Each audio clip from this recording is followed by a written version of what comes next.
Purchase any material for the job, you will create a PO number and upload the pictures of the receipt to attachments. To create a PO, you're going to click on Overview, and then in the bottom blue bar, you'll click on the 3 buttons and you'll say New PO. From here, you'll be able to click the vendor. So if it's Home Depot, you'll see that it will come up Home Depot Credit Services. If you click on Lowe's, if it doesn't come up as Lowe's, back it up a few letters and you should be able to find it. Once you have the vendor selected, you're going to go into the description. For this description, we can say training, or you can say material. If you are doing a return, you will need to click Credit PO. If it's not going to be a return and you're making a purchase, you can leave that unchecked. You do not need to select the shipping method, and then you'll create PO.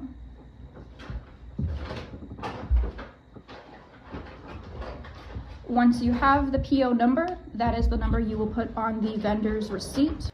Once you have the PO number, that's the PO number you're going to add to the receipt. Every vendor needs to have a PO number on the receipt in order for it to be able to be tied back to this job. Once you are done making your purchase, you're going to add your description here of what you purchased. If you purchased a laundry list of items, you can just say materials. If you purchased a specific thing, you can say what you purchased. The product type will always be material.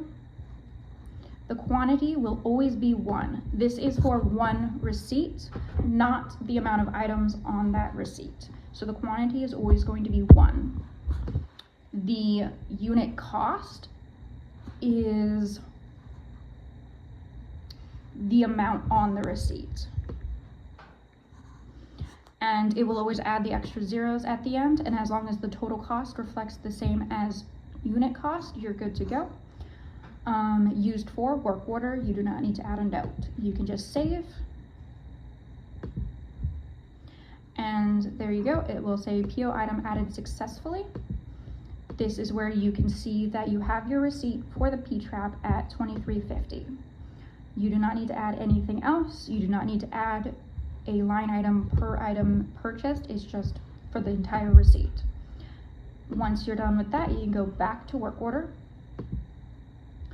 If you get to this point and you realize that you forgot to add the total, or you forgot something on the PO, you can go back to Overview, scroll to the very bottom, and your PO number for Lowe's will be right there under purchase order in green.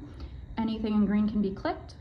You'll be able to click on that, and once you see the items, here you go. You can see the P-trap and the total. If you didn't add this initially, then you can go ahead and add item and it will give you the exact same screen. If you realize that you messed up the total here, you can click exit and you can remove that item. And then you'll be able to re-add it by clicking on items, and you can re-add the line item. Once you are done uploading the information for the PO, you'll come over into attachments, and then you'll add the attachment of the picture of the receipt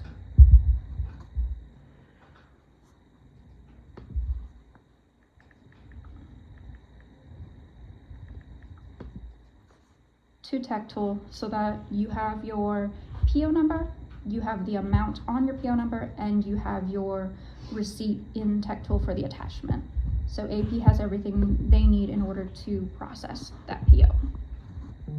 And that is how you pull a PO. After every